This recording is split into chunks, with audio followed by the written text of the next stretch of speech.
There is a book that almost every ancient reader of Scripture knew, a book quoted by an apostle in the New Testament itself, a book that speaks of angels who left their assigned place in heaven, of giants who once walked the earth, of a flood sent not simply to punish sin, but to erase something that should never have existed. And yet this book does not appear in most Bibles printed today, and its absence has left generations of believers with a gap in the story of Genesis that they did not even know was missing.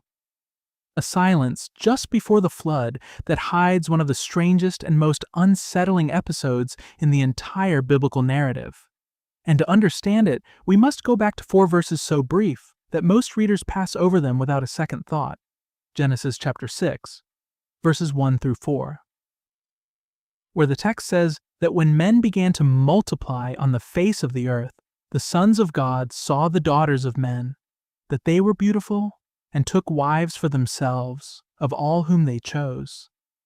And the Lord said, My spirit shall not strive with man forever, for he is indeed flesh. Yet his days shall be 120 years. And there were giants on the earth in those days. And also afterward, when the sons of God came into the daughters of men, and they bore children to them. These were the mighty men who were of old, men of renown. And then the text moves on immediately to the flood, as though nothing unusual had been said at all. But ancient readers did not read it that way. For centuries before Christ, Jewish teachers, priests, and scribes understood these verses as describing something far more disturbing than a simple marriage between two groups of ordinary human beings. They understood the sons of God to be angelic beings, members of the heavenly council, spiritual creatures who were never meant to take on flesh or to mingle their nature with the daughters of men.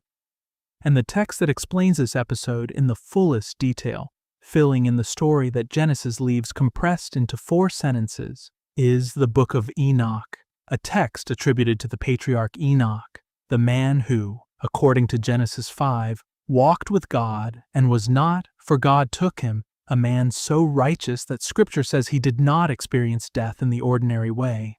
And this quality of Enoch, his closeness to God, his removal from the earth into the heavenly realm, made him in ancient Jewish thought the ideal figure to receive and record visions of the unseen world. The Book of Enoch, sometimes called First Enoch to distinguish it from other later writings bearing his name, is not one short work, but a collection of several distinct sections woven together over time, the oldest portions likely composed as early as the 3rd century before Christ, making parts of it older than many books that did make it into the final Hebrew canon. It was written in Aramaic and Hebrew before later being translated into Greek and then into Ge'ez, the ancient language of Ethiopia. And it is in Ethiopia, within the Ethiopian Orthodox Tewahedo Church, that the Book of Enoch survived intact and is treated as fully canonical scripture to this very day, while in the rest of the Christian and Jewish world, complete copies of it were lost for centuries, known mostly through fragments, quotations, and echoes in other ancient literature, until 18th century explorers rediscovered complete Ethiopian manuscripts and brought them back to European scholars. And later, in the 20th century, fragments of the Book of Enoch in its original Aramaic were found among the Dead Sea Scrolls at Qumran, proving beyond doubt that this was a text known, copied, and treasured by Jewish communities in the centuries surrounding the birth of Christ. The section of the book most relevant to our question, often called the Book of the Watchers, tells an expanded version of Genesis 6. It describes a group of angels called Watchers, 200 of them according to the text, led by a chief named Semjaza, who look down from heaven and desire the daughters of men. They bind themselves by an oath on a mountain called Hermon, agreeing together to descend, to take human wives, and to father children by them. This is presented not as a minor lapse, but as a fundamental rebellion, a crossing of the boundary God set between the spiritual realm and the physical realm, a violation of the created order itself, and the consequences described in the Book of Enoch are severe. The children born from this union between angel and human are called Nephilim, a Hebrew word that most translations render simply as giants. but which many scholars connect to a root meaning those who fall or those who cause others to fall. Beings of enormous size and terrible appetite, the text says that as these offspring grew, they began to devour everything available to them. First the produce of the earth, then the animals. And finally, when nothing else remained, they turned on humanity itself. And alongside this physical horror, the Book of Enoch describes a second, and in some ways even more dangerous transgression. For the watchers did not simply take wives, they also taught. One watcher named Azazel is said to have taught men the making of weapons, swords, knives, shields, and the art of war, as well as taught women the art of cosmetics, ornamentation, and seduction. Another watcher taught the cutting of roots and the knowledge of plants for both healing and poison. Another taught the signs of the sun and moon for purposes of divination and sorcery. In other words, the fall of the watchers is portrayed as bringing not only physical corruption to the earth through the Nephilim, but also a corrupting flood of forbidden knowledge. Knowledge that was not evil in itself, but was given prematurely, outside the boundaries God intended, twisted toward violence, vanity, and occult practice rather than toward wisdom. And this framing helps explain why the flood in Genesis is described in such total terms, why God says that every intention of the thoughts of man's heart was only evil continually. The earth described in the Book of Enoch is not merely sinful in the ordinary human sense. It is a world where the very boundary between heaven and earth has been broken, where a hybrid and violent race has arisen that God never created and never intended, and where dangerous knowledge has been unleashed among a humanity unprepared to steward it.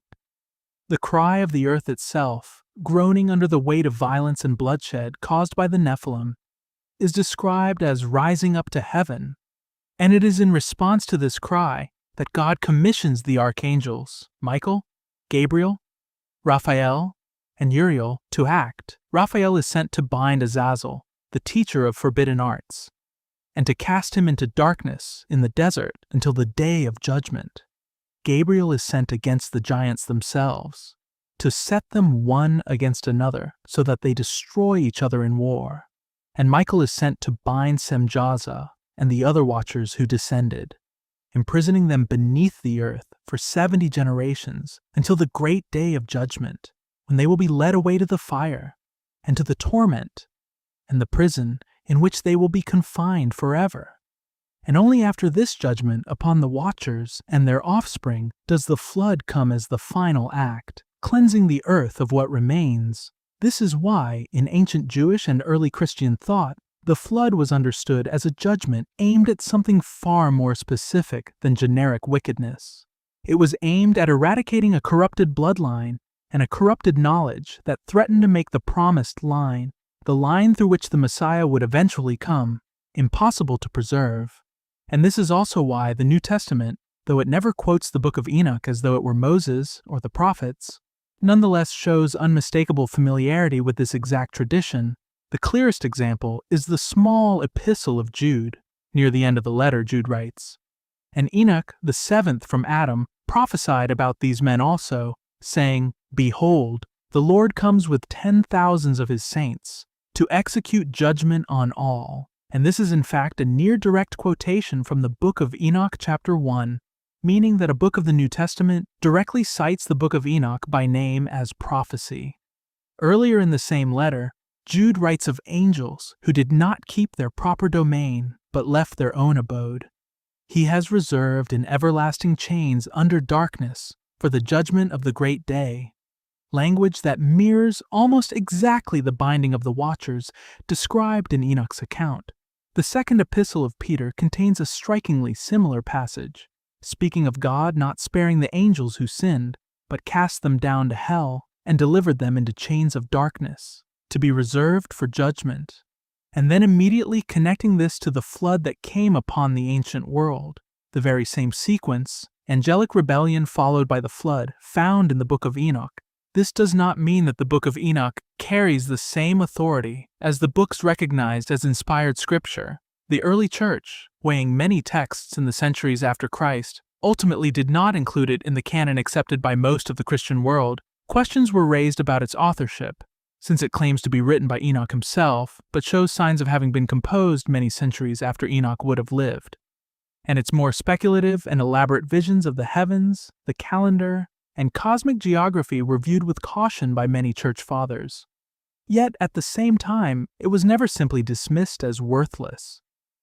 Early Christian writers, such as Tertullian, regarded it with real respect, and its influence on the imagination of the early church, especially regarding fallen angels and the nature of evil, is undeniable. What we are left with, then, is a text that occupies a unique place, not scripture in the fullest sense used by most of the church, yet not fiction either, a document that ancient Israel and the earliest Christians treated as carrying real theological weight, a window into how the people who lived closest in time to the writing of Genesis itself actually understood its strangest and most compressed passage.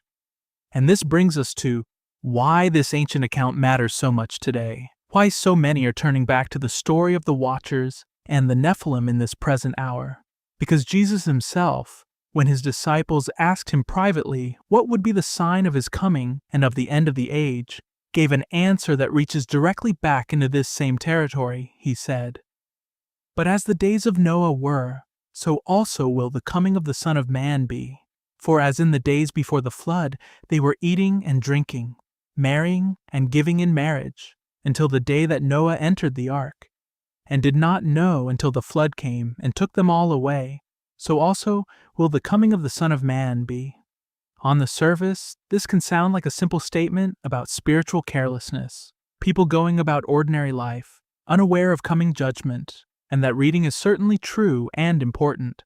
But for a first-century Jewish audience steeped in the traditions preserved in the Book of Enoch, the phrase "the days of Noah" would have carried a much sharper and more specific weight. It would have called to mind not merely careless eating and drinking, but the entire cosmic crisis those days represented.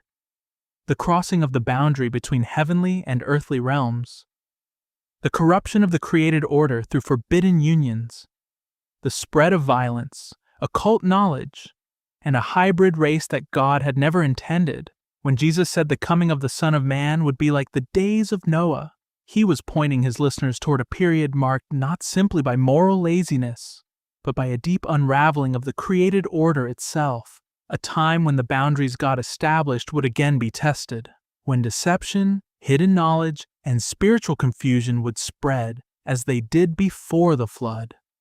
This is why the Book of Enoch has become such a subject of fascination for those thinking about the last days, not because it replaces Scripture, but because it illuminates what Jesus meant when he reached back to Genesis for his own description of the end times. The Book of Revelation, too, echoes this same ancient conflict, describing a war in heaven where Michael and his angels fight against the dragon and his angels, and the dragon is cast down to the earth, along with a third of the stars of heaven that fell with him. Language that many readers throughout history have connected directly to the fall of the Watchers, an ancient rebellion in the heavens that finds its ultimate and final judgment only at the very end of the age. The same Archangel Michael who binds the Watchers in the Book of Enoch is the one who leads the final battle against the dragon in Revelation, suggesting a single, unbroken thread running from Genesis to the end of the story. One long conflict between the created order God intended and the rebellion that has sought again and again to corrupt it. Understanding this thread changes how we read familiar passages. It helps explain why the flood in Genesis is described in such total and severe language, why the earth itself is said to be corrupt and filled with violence. It helps explain the strange brevity of Genesis 6. 4 verses summarizing an entire chapter of cosmic history that the original audience already knew in far greater detail, and it helps explain why Jesus, describing the last days, reached not for a new metaphor, but for the oldest and most unsettling one available to him, the days of Noah. At the same time, we must hold this material with wisdom and humility. The Book of Enoch is not equal to the Torah or the Gospels. It was not preserved by the same providential process that gave the church its recognized canon, and some of its more elaborate visions go well beyond anything Genesis itself claims. The purpose of studying it is not to add a new source of doctrine alongside Scripture, but to recover the cultural and theological background that the original biblical authors and their earliest readers already possessed. When Jude quotes Enoch as prophecy, he is not necessarily declaring the entire book inspired Scripture. He is drawing on a widely known tradition to make a point his audience would immediately understand, much as a preacher today might quote a well-known hymn or a respected historical source without claiming it carries the same authority as the Bible itself. What remains beyond question is this: the account of the Watchers and the Nephilim was not an obscure or marginal idea in the ancient world. It was part of the shared theological air breathed by the writers of the New Testament, present in the background of Genesis, echoed in Jude, echoed in 2 Peter, echoed in the imagery of Revelation, and echoed most strikingly in the very words of Christ himself when he chose the days of Noah as his model for the world's final hour. The flood, in this light, becomes more than an ancient story of judgment on human wickedness in general. It becomes a pattern, a template for how God deals with a world in which the boundaries between the spiritual and physical realms have been deliberately broken, in which deception and forbidden knowledge spread faster than truth, in which humanity is caught unaware, eating and drinking, marrying and being given in marriage until the day the door was shut. And Scripture tells us that this pattern will occur again, not with water this time, for God promised Noah the earth would never again be destroyed by a flood, sealing that promise with the sign of the rainbow, but with fire, and with a final judgment poured out upon a world that will once more find itself living in the days of Noah, watching without recognizing the signs, embracing without discerning the sources, until the moment when, just as it was in the beginning, everything that was hidden will finally be revealed. Everything bound will finally be judged, and the ancient conflict between the created order God intended and the rebellion that first crossed the boundary between heaven and earth in the days before the flood will at last and forever be brought to its final and complete end.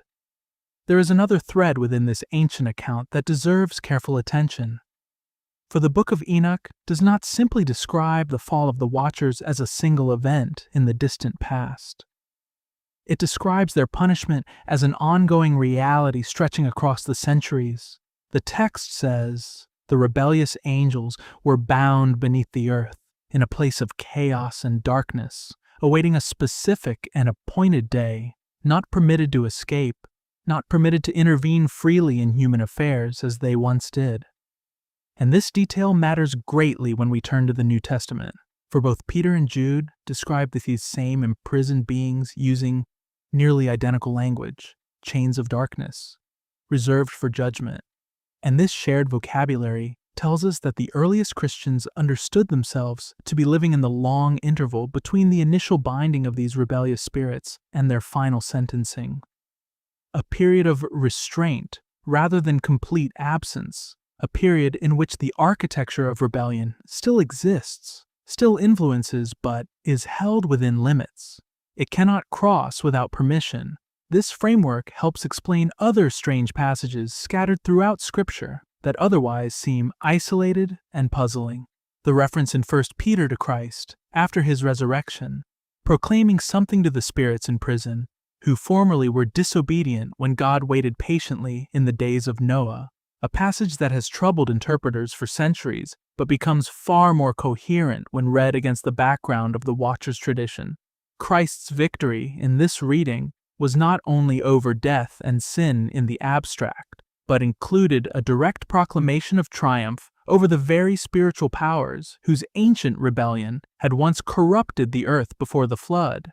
The giants themselves, the Nephilim, also leave traces scattered throughout the rest of the Old Testament, long after the flood, which raises a natural question. If the flood was sent in part to remove this corrupted bloodline from the earth, why do giants appear again later in the biblical story? The spies sent by Moses into Canaan report seeing the descendants of Anak, giants beside whom they felt like grasshoppers.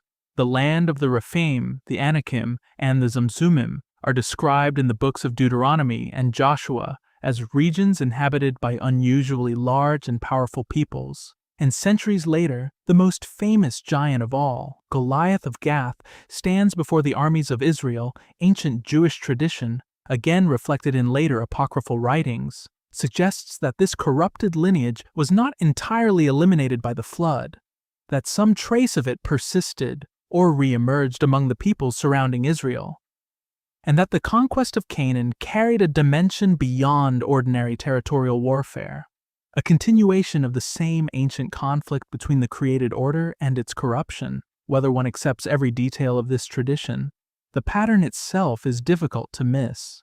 Giants and their descendants appear repeatedly at moments of crisis throughout the biblical narrative, always associated with opposition to the purposes of God, always eventually defeated.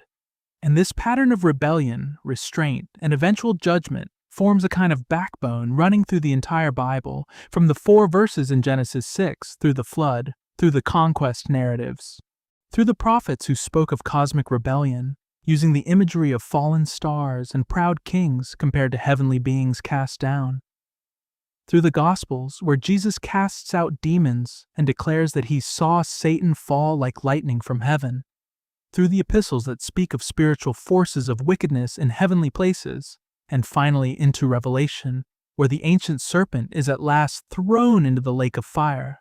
This long arc suggests that the episode described in the Book of Enoch is not a strange footnote to the biblical story, but one of its earliest and most foundational chapters, the moment when the conflict between heaven's order and rebellion against that order first became visible on the earth itself. And it is this same conflict that Jesus invoked when he described the last days as being like the days of Noah. Why, then, has this material remained hidden from so many believers for so long?